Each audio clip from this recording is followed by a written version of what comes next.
Hello and welcome to the New Thought Men's Podcast, where we explore what it is to be a healthy spiritual man today. I'm Eamon. It's great to have you with us.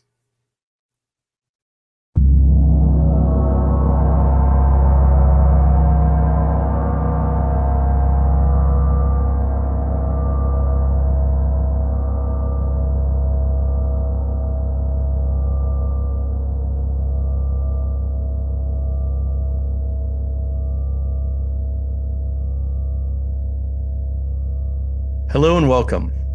I am Eamon, and as a part of our Foundation series, today's topic is the New Thought spiritual philosophy, who we are and what we believe. So, as usual, let's just begin with a breath and find our center. Just take a big breath down into your belly. It just helps us relax our body and our mind and just find a state of calm in our busy days these days. And another.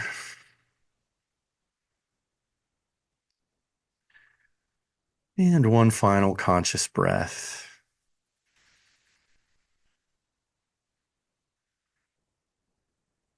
Oh, it feels better. Welcome. So this topic today of the New Thought spiritual philosophy, I'm so excited to share it with you. It is the philosophy that in my searching, I finally found that was something that worked for me and continues to work for me for over 30 plus years now.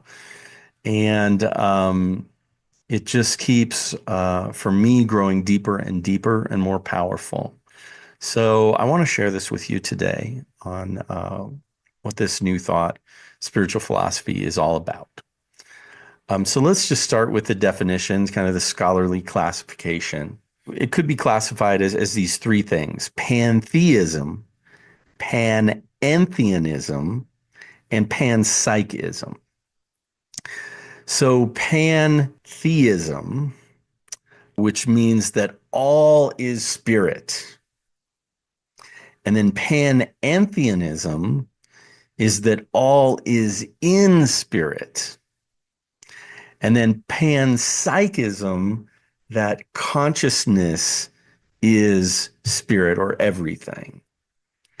So when we consider these three together, they may be called the pan doctrines, the newest of which is certainly panpsychism.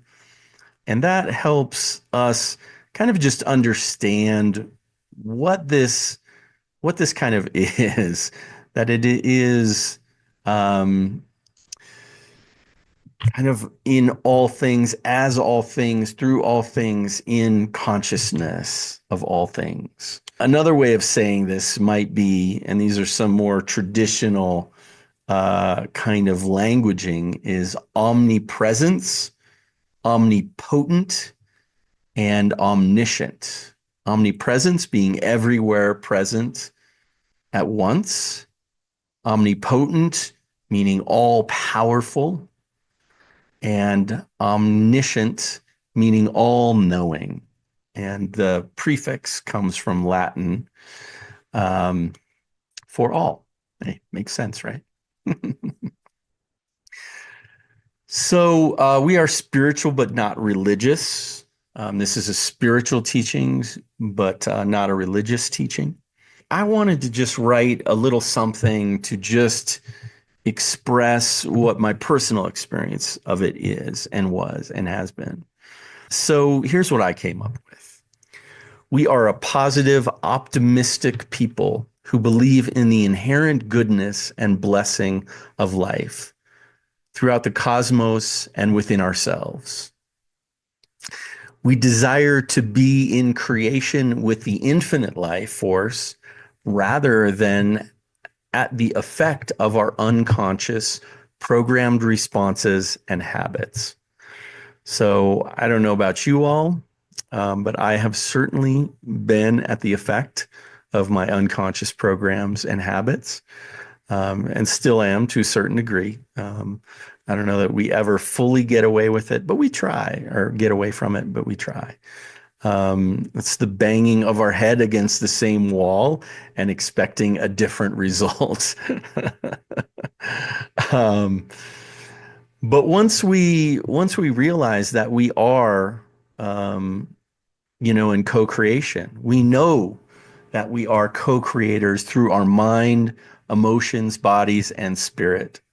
We align ourselves and our beliefs to participate in the uplifted, inspiring, inherent goodness through our intention and positive affirmation of life and our world. We are the change makers in our own lives. We choose and take that gift and responsibility to put forth our highest and greatest possibility and outcome into the manifestive, energetic force of the cosmos. The cosmos that is that same energy that has created everything. Universes, galaxies, solar system, planets, the earth and nature, the animals, and us as human beings evolving from all of that, and the complexity of our bodies, our organs, our muscles, our bones, and the trillion cells that comprise every aspect of us. And then, of course, the octillion atoms that comprise those cells, and the atoms that comprise everything in existence in the entirety of the cosmos. So going from that macrocosm to the microcosm and back to the macrocosm again, that we are bonded and built from the cosmos and deeply a part of it. We are one, we are connected, we are whole, we are light, and we are a blessing. Knowing who and what we are and how we choose to show up, inspiring the best in life, in love, in beauty, in health, abundance, joy, peace, wisdom, and all that nurtures the soulfulness in us and in others. We are the divine life. We are luminous beings. We are spirit incarnated in these physical human forms to experience, to realize, and to liberate our truest beingness. Mm. So there you have it, in a nutshell, in my explanation, anyhow. That is who we are and what we are and what we're about. But New Thought is bigger. It's a lot of, if you haven't seen the previous videos, definitely check them out. The history of New Thought. So it's a lot of different organizations that have this very, very similar belief systems, just maybe slightly one way or another, but the foundation of it is absolutely the same. And they're very similar to other philosophies as well, but not that aren't called New Thought, but that are close. So today, I wanted to share. It's there is a list that Ernest Holmes, who is the founder of the Science of Mind and Spirit philosophy, the Centers for Spiritual Living, is the outpicturing or the community around that. And I loved what he had to say on this. And I'm trained as a minister in that specific philosophy, even though we're a part of this larger philosophy of New Thought. But let's talk a little bit. I like to share a little bit about what Ernest Holmes said. Ernest Holmes was around. He passed in the 1960s, so born in the late 1800s and died in the 1960. So it was quite a while ago. I've updated these just a little bit to make them more palpable for myself and I think for our community. Ernest was a really big fan, and you have to keep this in context of God. And it was like God and God and God because everyone at the time was Christian. And that's the languaging they used. Now it's almost been overused to a certain extent. Um, it it it it can polarize people one way or another of yes, God, I love that. Or yes, I grew up in that and they were like beating me over the head with God and I hate it now. I grew up with more of that in the Catholic faith, and they would abuse, in my opinion, anyhow, from in my experience, they would abuse that idea of God to get us to conform rather than to inspire. So that's my opinion, anyhow. And I know everybody doesn't share that same opinion. And you get to call it what you will. I prefer spirit and a lot of other things that you'll see in this. So, what we believe, according to Ernest Holmes, what we believe is the living spirit in all, one indestructible, absolute, and self existent cause. This oneness manifests itself in and through all creation, but is not absorbed by its creation. The manifest universe is the body of the divine. It is the logical and necessary outcome of the infinite self-knowingness of spirit. Now I'm just going to go through these, but we could spend quite a while on each one of these, just kind of looking at it in a deeper way. And I hope you do if you decide to dive deeper into this. But I just want to give you the overall, and I might have some comments as we go through. What we believe is the individuation of the spirit in us, and that all people are individuations of the one spirit, so that we are one, and in that oneness, I would say it like this: we are a drop of water in the ocean, in that infinite ocean of spirit. We are the same. We are comprised of those same elements of water and that ocean. And at the same time, we are not that entirety of the ocean, but together, everything is that ocean. And so I hope that maybe clarifies it a little bit. Anyhow, these are big concepts.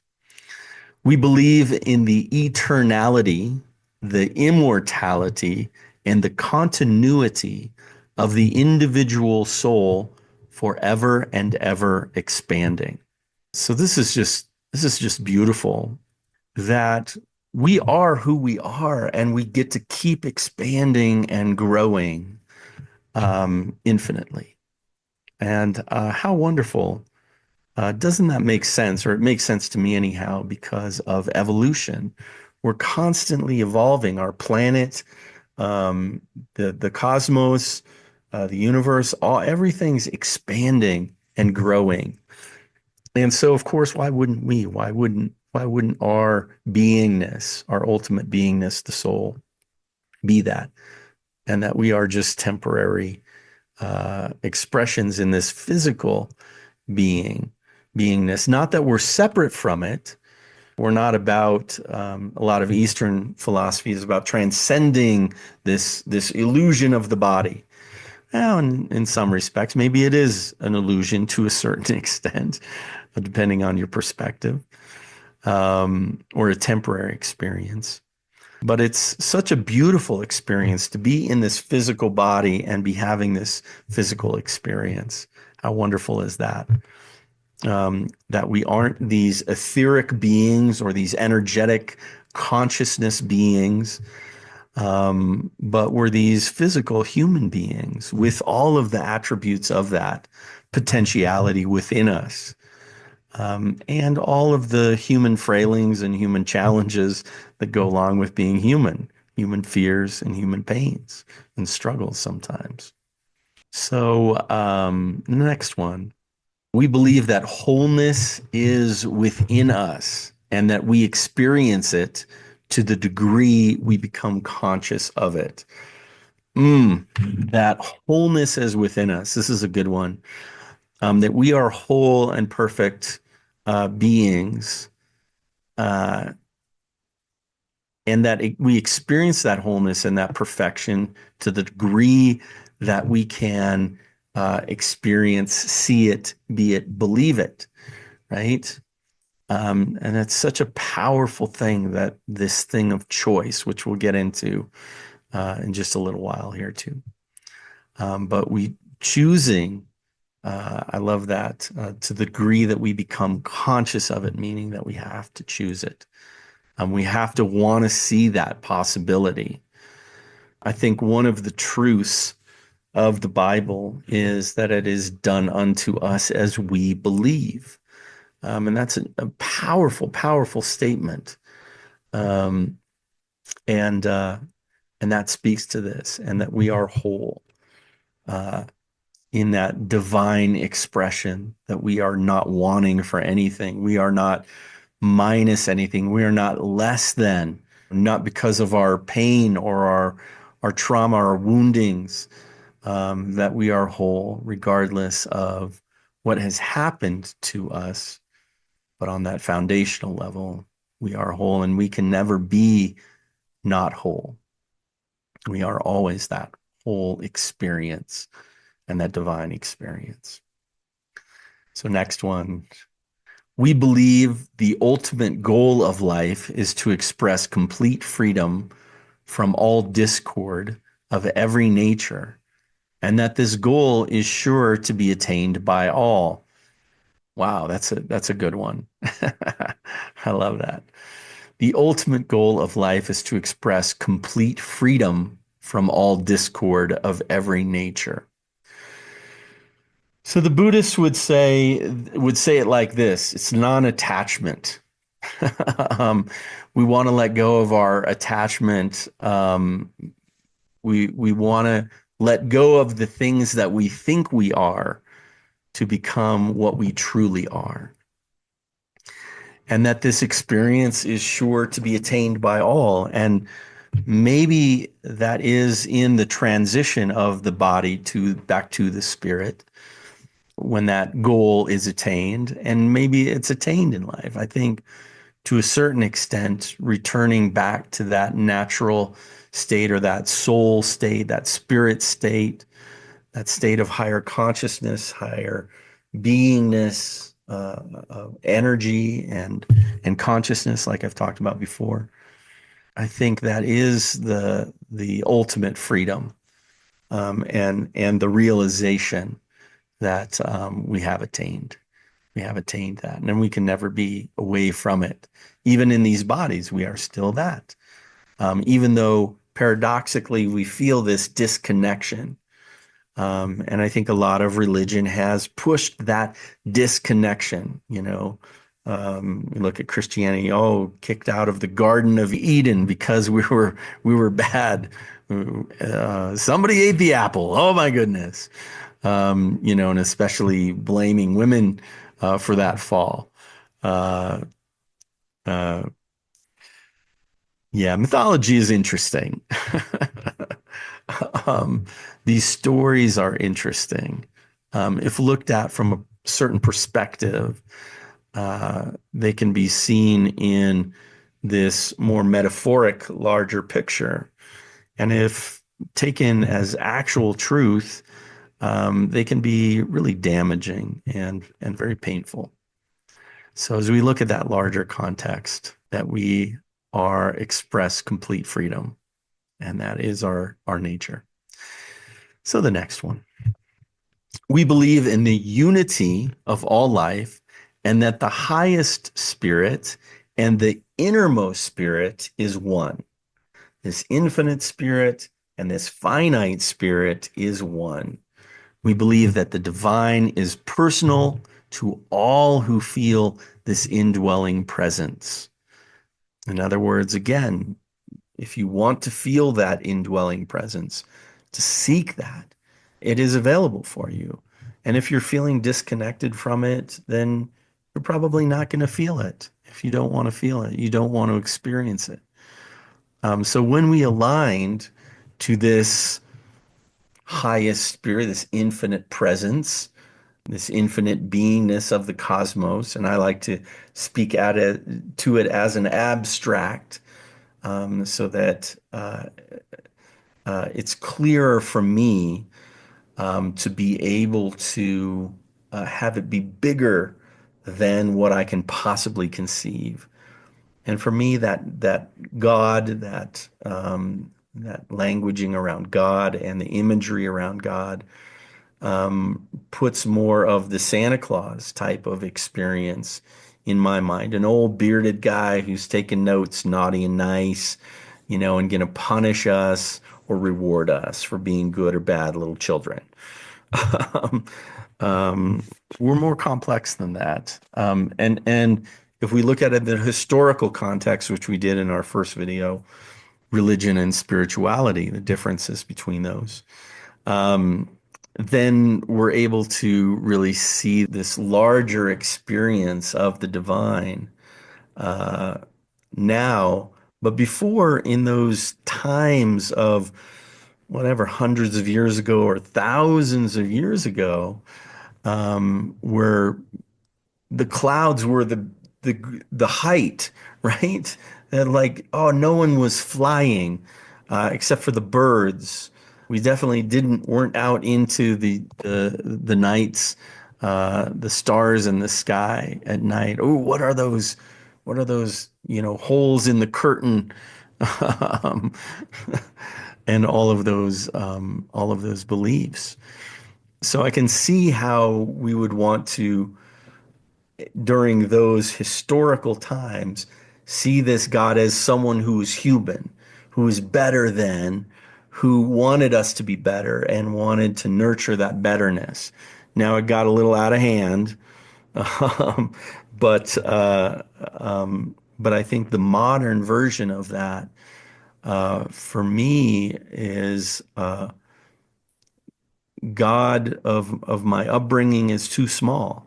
It's the smallest possible version of God that there could be. And so when I left that, I needed to expand my idea of what that was, and that it was the entirety of the cosmos, that it was this larger thing. So, next one. We believe in the direct revelation of truth through our intuitive and spiritual nature, and that anyone may become a revealer of truth who lives in close contact with the indwelling spirit. In other words, meditate. We practice connection and communication with that greater self. We call forth our higher self. We call forth that wisdom from the cosmos, that larger consciousness and context. These are the direct revelations. Some people have are channels and different things as they intuit that spiritual nature and can speak to us to a certain extent. I think they're really speaking to their own revelation, their own spiritual awareness. And as spiritual beings, I think many of us can relate to what they're saying. But I think it's important for me to say, do not put those people up on that pedestal. Do not put your teachers up on that pedestal. Do not put the guru up on that pedestal. GURU. That we are the ultimate say for this revelation of truth through us, through our intuition, through our spiritual nature. So learn to build trust with that rather than put your faith, put your trust in others who do that. Now, that's not saying that we can't find inspiration and support and encouragement and upliftment and all of those things from the things that people do. And there's certainly plenty of that out there. but we don't want to deify them above us. We are all spirit. We are 100% spirit. And there is no greater than or less than. We'll talk a little bit more about that later. So we believe that the universal spirit, which operates through a universal mind, which is the law of the divine, and that we are surrounded by this creative mind, which receives the direct impress of our thoughts and acts upon it. Now, this is fascinating, right? So this is speaking to, and we'll talk a little bit more about this in the spiritual principles when we talk about these a little bit later. But this is fascinating. We are surrounded by this creative experience, this creative beingness that creates everything and continues to create, right? Which receives the direct impress of our thoughts and acts upon it. So it's important. What we think is what we experience. What we believe is what shows up. Right? It's fascinating that this is the universe is a mirror. It is a reflection for us that literally reflects back to us what we put into it. So it shows that back to us. It's also kind of dangerous. Like if we put anger and fear and pain into it, that's what we get back. We get more of that. We're attracted to that. It's like putting a certain vibration out there, right? If you put the vibe of anger or frustration or something, that's the vibe we get back. If we put the vibe of love, if we put the vibe of presence, if we put the vibe of peace out there, then that is what we get back, right? That's what we receive. So it's designed this way for us to be self-reflective, right? It's a beautiful thing, actually, if you think about it. It reflects back to us what we put into it. That reflects our consciousness, our beliefs, our experience, our habits, our all of these things. And so that's why when we want to change, don't look to the outer world and try and change the outer world. Try and change the inner world. Try and change what's within us and try and heal what's within us. That's a huge lesson. And absolutely fascinating, but we'll talk more about that one.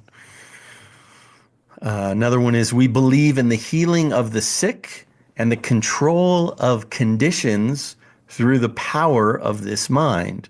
So it's speaking again to that, our power of creativity. It's speaking to that power within each and every one of us that we have to visualize, to see, to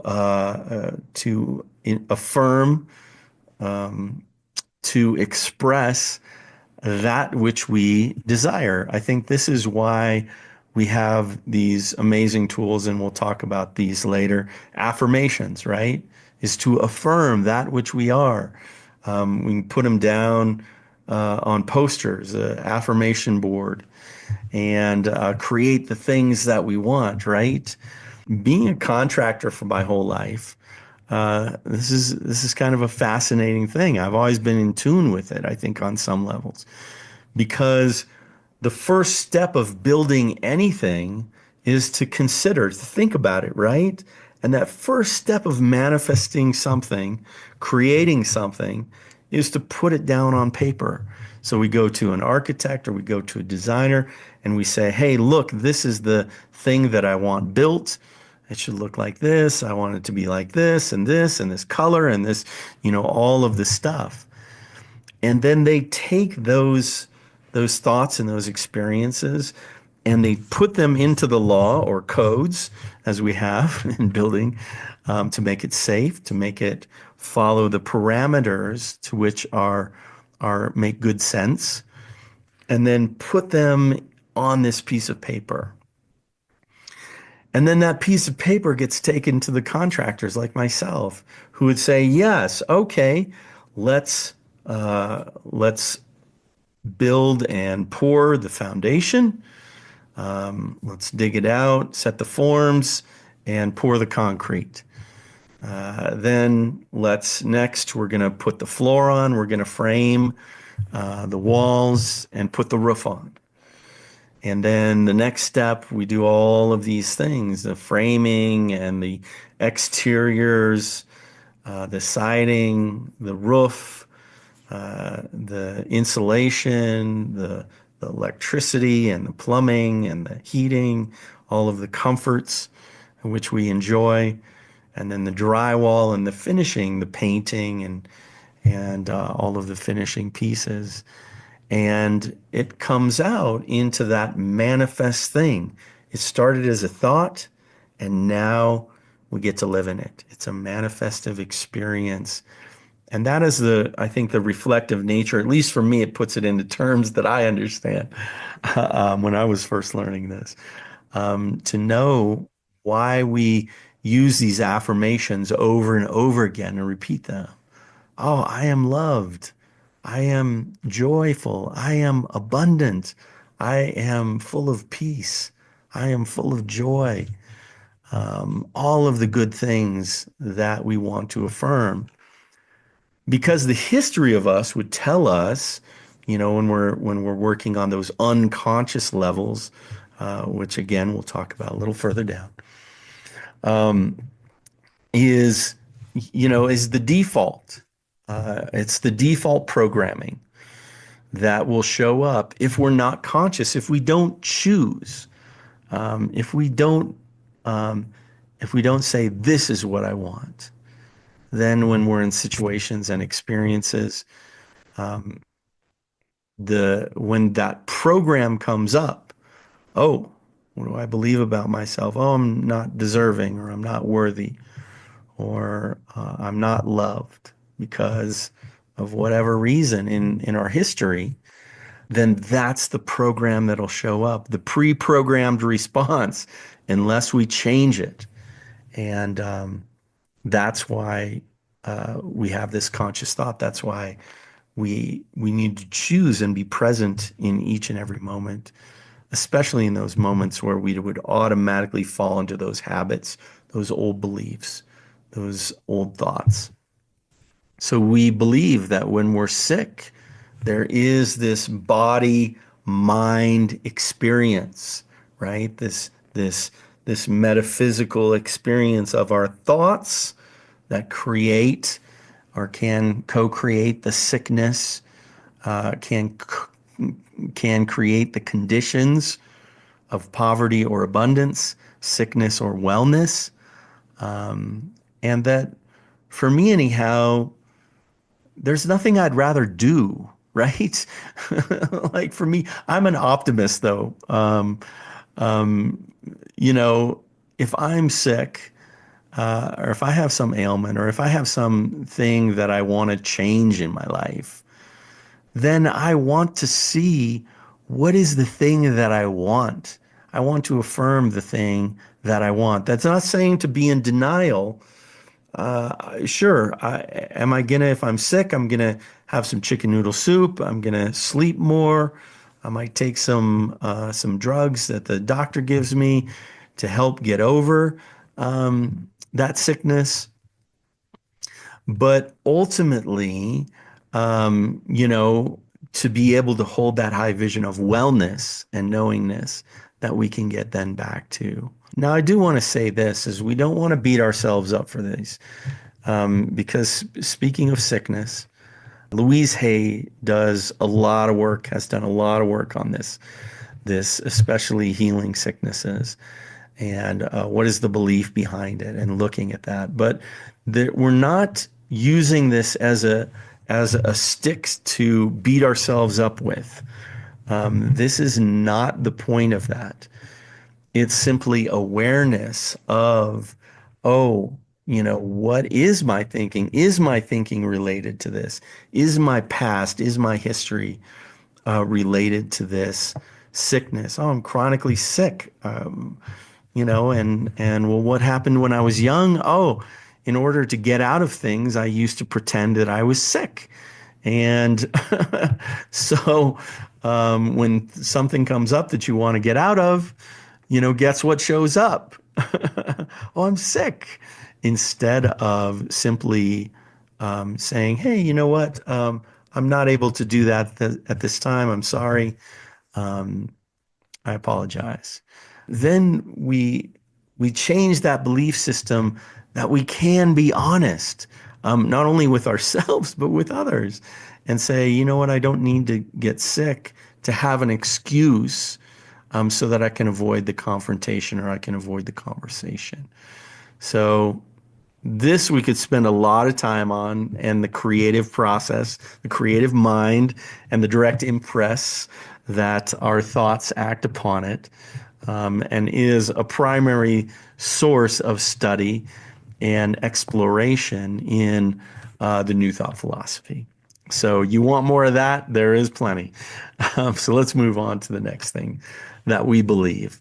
We believe in the eternal goodness, the eternal loving kindness, and the eternal givingness of life to all. And I love this. I really love this, because really, and again, once we get into the spiritual principles, we're going to talk more about this. But the eternal goodness, like for me, I feel it's self-evident.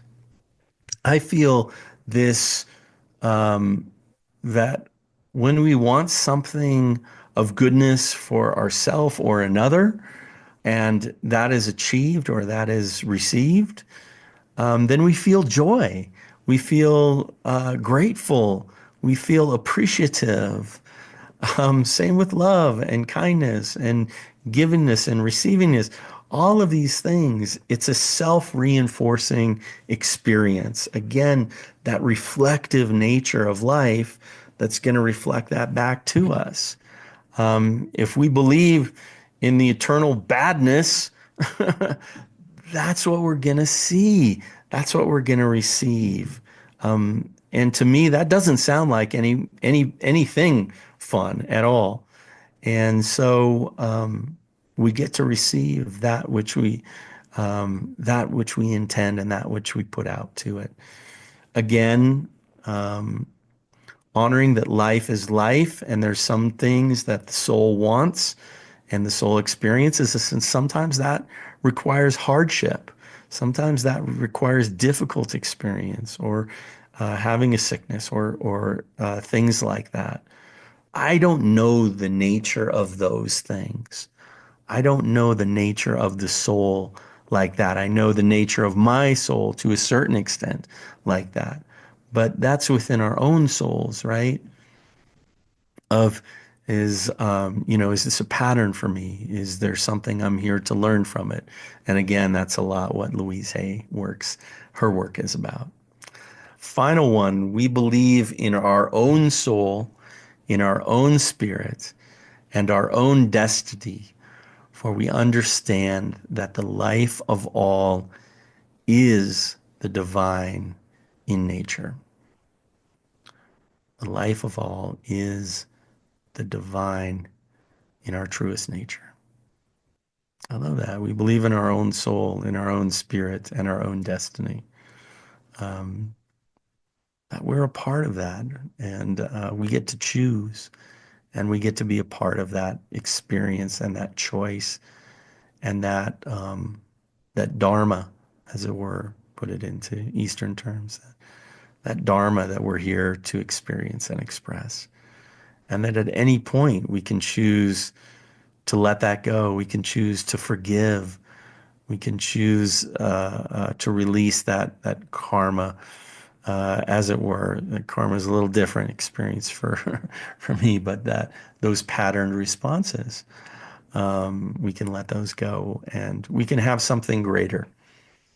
We can change, and that's the beauty, and that's the freedom.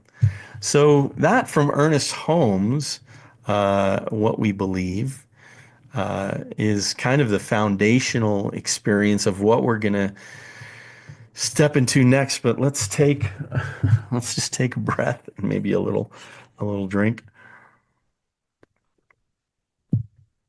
Ah, yeah, it's a lot. Maybe you need to stretch it out or take a few breaths. Hmm. Yeah, for me being a neurodiverse person, I find that taking those breaks is so helpful. Even just standing up and moving around and, you know, thinking about something different or taking a few breaths is helps me be able to integrate.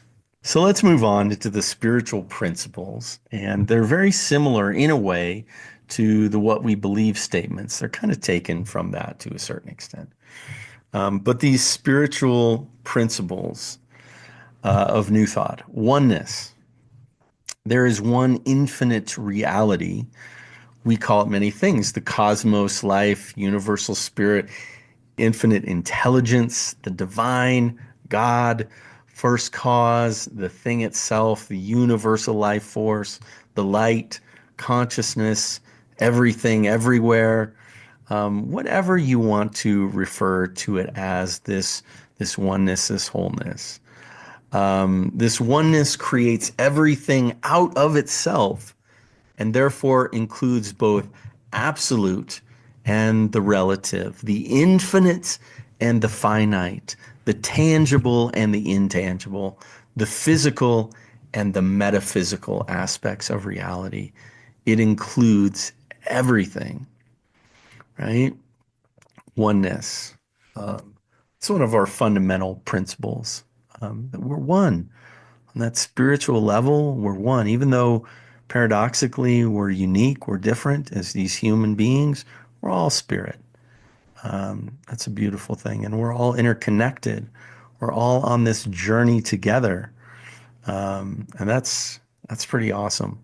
I love that perspective to see humanity and to see the cosmos as this one thing, as this interconnected experience and expression of life. Another one of the spiritual principles is love. Love is the self-givingness of spirit through its desire to express itself in terms of creation. Through free will and free choice, we are supported in unconditional self-realization. Unconditional love is the divine impulse, and law is the way of creation. We're going to talk about law in just a minute. But unconditional love is the divine impulse, right? It's what inspires us, what drives us, and it in some ways it's what drives consciousness, right? I think in many ways. So creation, next spiritual principle. The cosmos is the manifest body experience of the one infinite reality. And this infinite reality is more than physical existence. Creation is an expression of the living force in all, its self-evident goodness, and always evolving towards this greater good. So the cosmos is in creation. I mean, all we have to do is look into that. Look out into the universe, look out into the galaxy, look out into our solar system, look out into our world. It's constantly creating. And even we look at the seasons. I think Hinduism put it this way: it's in the Brahman, creation, existence, destruction. It's in that threefold nature, right? And that's all a part of creation, right? So that then, creation can happen again. Creation, existence, destruction. Creation, existence, destruction. And that's all a part of the creative process, even though we might judge the destruction part of it as bad. Um, it needs to happen in order for there to be that next level of creation, that next year of seeds planted, that next experience of our greater good. So the creative process, that's the next one.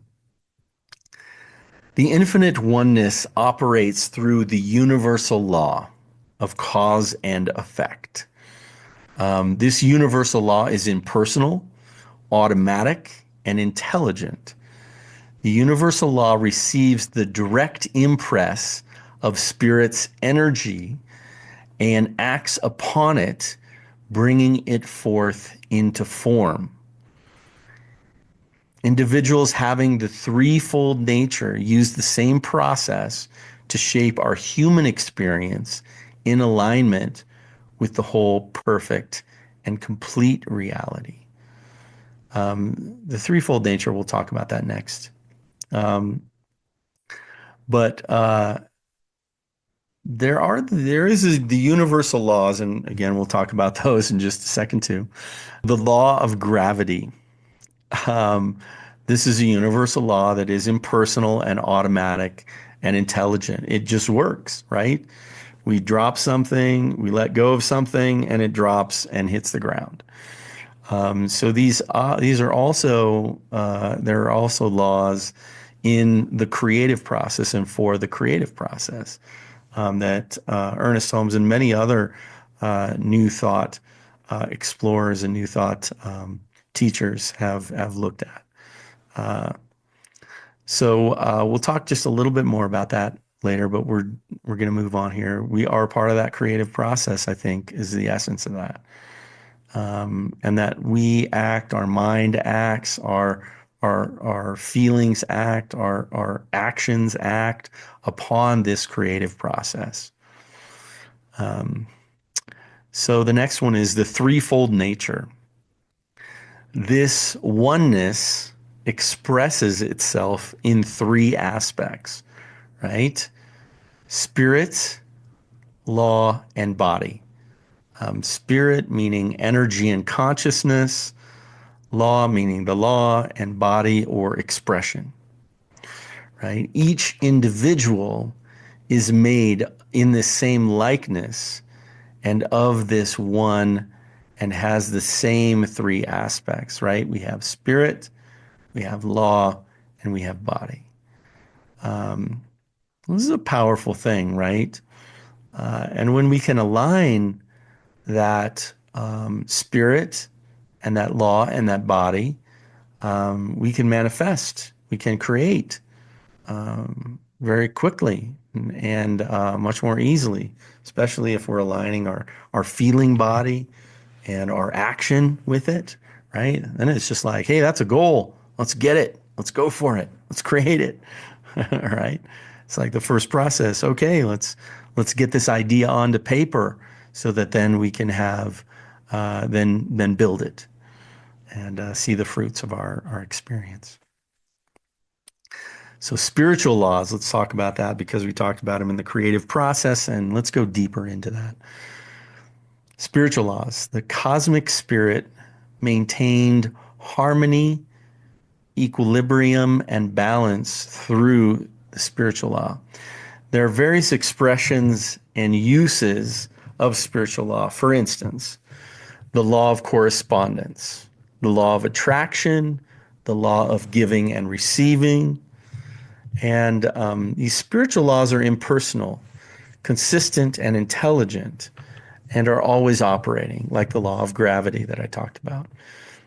Conscious individuals can learn to use these laws to create or change conditions. Life simply manifests and reflects to us, back to us, what we put into them. So, the law of correspondence, when we put something in, we get something out. The perfect example, and one that we use a lot in New Thought, is the planting of the seed. If you plant a seed for, let's say, flowers, if you plant a seed for flowers, you put it in there, you water it, you let the sun, eventually you get flowers. right? You get that specific flower seed that you planted, whether it's a daisy or a rose or whatever it is. That seed is not going to manifest a pumpkin. It's not going to manifest a watermelon. It's not going to manifest beans. It's going to manifest the seed that we put into it. So it's important to be clear on the seed that we're planting in mind, that we're planting in this receptive energy of the cosmos. We're putting this energy, this frequency, this vibration out. Hey, I want more abundance in my life. I want more joy. I want love. I want peace. I want happiness. Whatever it is that you're looking for, spiritual awareness. We put that out there and plant that and hold that and affirm that, then that receptacle universe, that receptacle law that we have put that into, eventually manifests that for us. It shows up in a very real and very tangible way. So that's what it means. Conscious individuals can learn to use these laws to create or change conditions where they simply reflect back what we put into them. They simply reflect back what we put into them. So those are the spiritual laws, and that's something to spend more time on. We'll definitely do probably a whole video on some of these other things. But yeah, let's move on for now. Spiritual beings, another one of these spiritual principles. Spiritual beings. The cosmos is both working within life and transcendent of life. Human beings are spiritual beings living in a spiritual existence, having a human experience. This is our true nature. So we are, at our core, these soulful beings, or this energy and consciousness is another way of saying that. I know we can get caught up in the languaging of that, and that affects some of us more than others, specific languaging in specific ways. So it's okay to make the languaging work for you. I certainly have. And it does work for me. So, it's important that we realize that we are these spiritual beings at our foundation, that we are beyond time and beyond space, that this spiritual beingness is infinite. It has been and always will be. It was pre-Big Bang and will be, I don't know, post when this universe dissipates. But of course, we have multiverses that will probably forever be manifesting, right? In order for us to experience this physical existence. So yeah, we're really into the metaphysics of it now, aren't we? Thanks for hanging in there. So to honor that spiritual being in you and in me and in all of us, and to know that we're here for a greater purpose. And part of that purpose is to serve and to be served, to support and be supported by our other soulful beings. So the next one, freedom. Freedom. Freedom is a fundamental birthright of every individual. We are free to choose and create our experience of life. So regardless of where you live, whether you live in a communist dictatorship, or whether you live in democracy or other kinds of these governmental experiences, socialist government, that we all are free on the fundamental level within us, right? Because we're free to think and we're free to choose. Sometimes it can be hard. in certain situations. It may take more dedication according to our circumstances or our upbringing or our belief systems, that maybe it would take longer to choose and to create the experience in life that we want. But it is so. And when there is a will, when there is a choice, there will always be a way, and the path will make itself known, no matter what. So that's an important one to remember, because there can be poverty all around us, and we can declare there is abundance. And not that we're in denial of what's going on, but we're just choosing to not participate in it, in this poverty consciousness. So where we see abundance, where we see it in our own lives, where we see it in our own minds, where we affirm it, it has the ability to show up in some miraculous ways. Um, it's pretty amazing. I hope you'll try that out and experience it for yourself. It's pretty wonderful. Bliss and nirvana. Now, I want to acknowledge this list is one that is from the Centers for Spiritual Living. And this is geared towards me and my belief and what I believe New Thought is headed towards. But for me, bliss and nirvana, bliss is a state of awareness of our genuine nature. We experience this to the degree we become conscious of it. We actively seek to know the true spiritual nature of every individual. That's called equality, right? That we're all equal. And to celebrate each individual's unique expression of that nature, of that spirituality, of that creativity within us. And that's called diversity. It's called uniqueness, right? We're all different. We're all unique. And that no one is more or less spiritual than anyone else. So in our philosophy, that we are all equal. There is no less than or more than. Regardless of whether you've been in the philosophy for a very long time or you're new to it, regardless of your gender, regardless of your ethnicity, regardless of the color of your skin, regardless of your sexual preference or orientation, right? There is pure equal. We're all this spiritual beingness.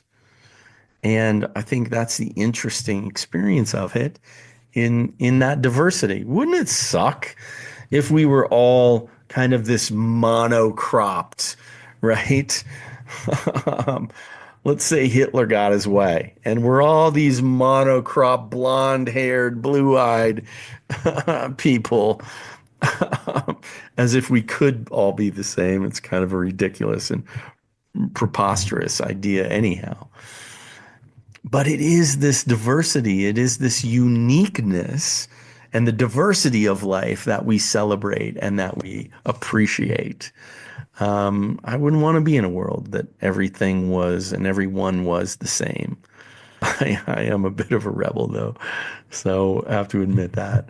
But even in looking to nature, the diversity of nature, like, the trees and the flowers and the rocks and the experience. I live in the Colorado, in the mountains of Colorado, and where everything is different and everything is unique. Even trees and flowers that look the same are not the same. There's a branch here, there's a petal here, minus one there, a leaf here, minus one there. Even the ones that look almost exactly identical are not, right? So we celebrate and we love this diversity. And actually, when we look at it, when we look at seeds and planting, it's important to have a diversity of seeds, right? And the South American people, um, Mexican and South American people knew this back when, probably more Aztecan. Um, but they knew this, and so they would bring the multitude of different seeds together and mix them and plant them next to each other, right? So that if one died off or one got a disease, then the rest would flourish, right? Now, what we attempt these days, or what modern, I guess, pharmacology wants to do, is to create the same thing over and over again. Consistency, right? Monocrop.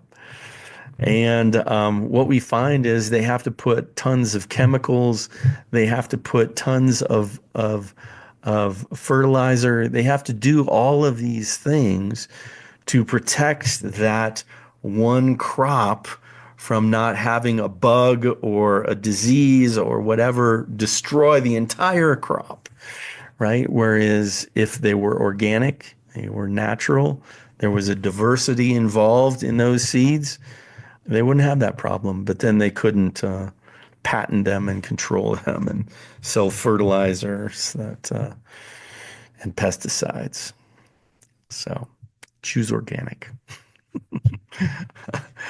Uh, well, okay, we kind of got off on a, I kind of got off on a tangent there, but this bliss, this nirvana, the uh, the science of mind and spirit would say heaven, that to experience heaven on earth. This is our genuine nature, but I prefer bliss or nirvana. A little more on the Joseph Campbell or Eastern philosophy side of it.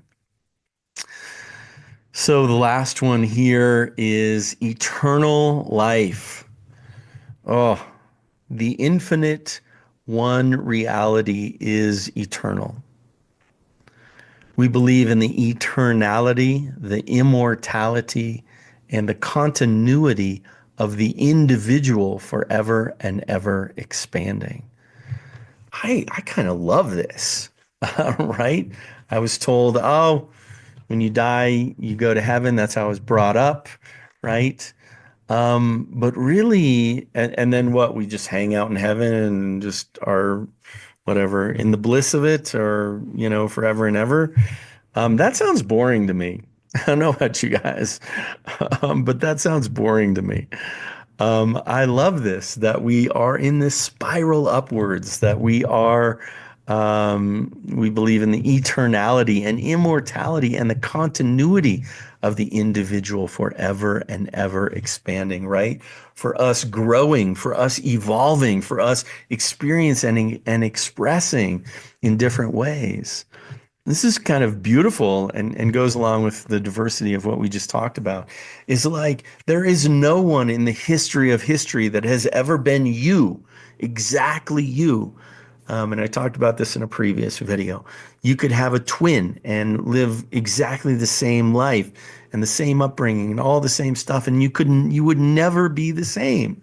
It's just impossible, because we all have different experiences. We all have this unique path that we're on, this unique learning that we're here to learn. And so I, I just find it beautiful that we get to be us, right? On some level, we get to be our spirit, our soul.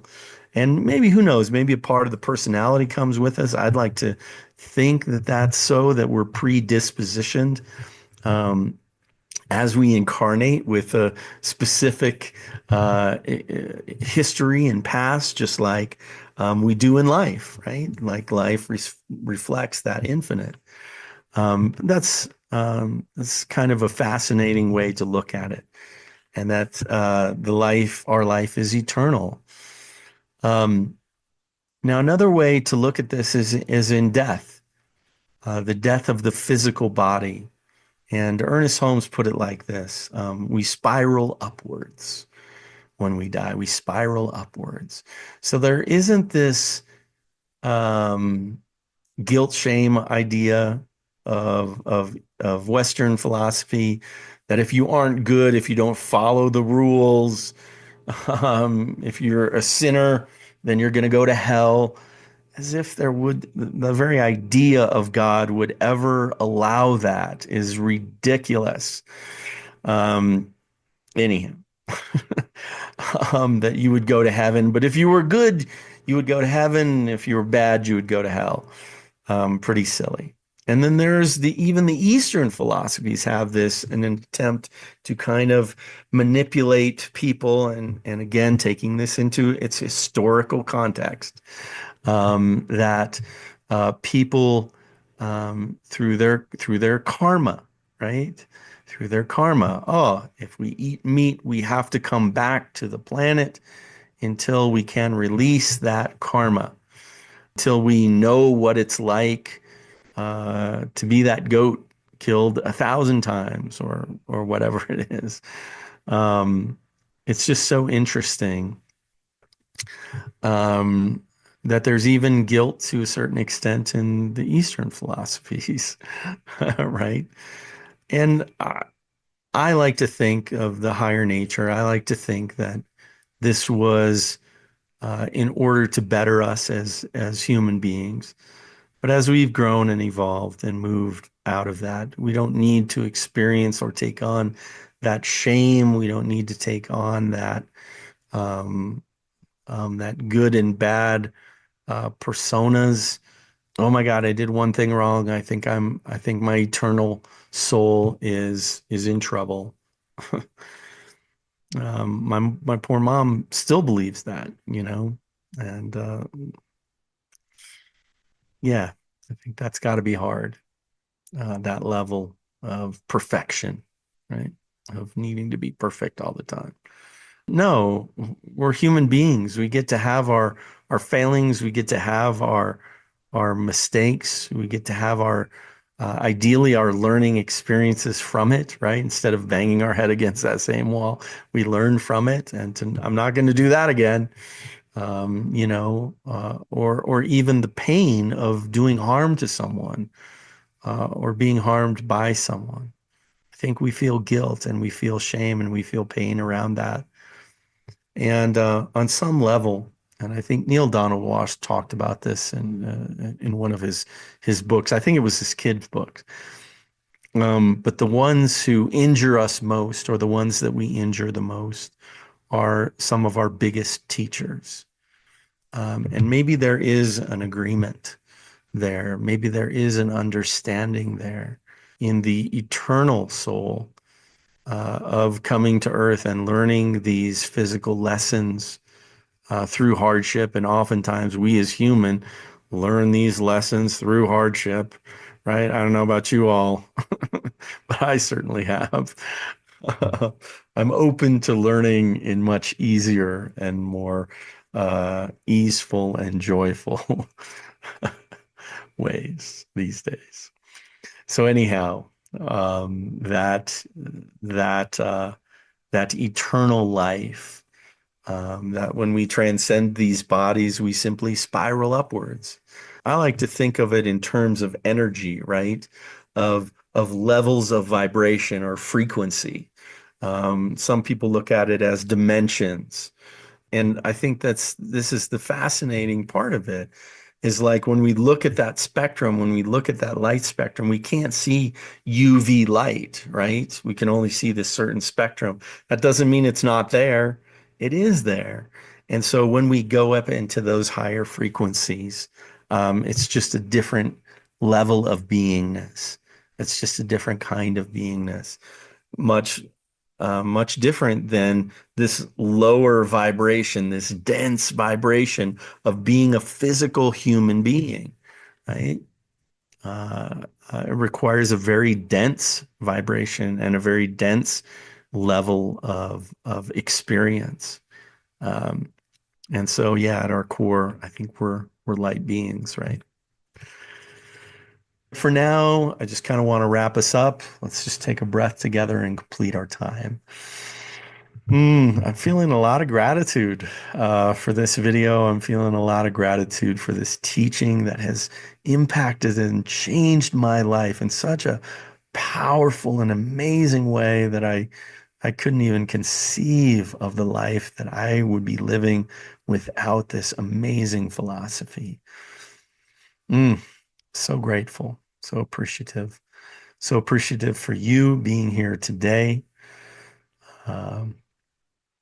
Thank you. Thank you. Blessings. See you next time. I hope you enjoyed this interview from the New Thought Men's podcast. For instant access to all podcast interviews, talks from our summit, men's groups, and so much more, join us at newthoughtmens.community. Thanks so much for being with us today. There's more to come, so stay tuned in.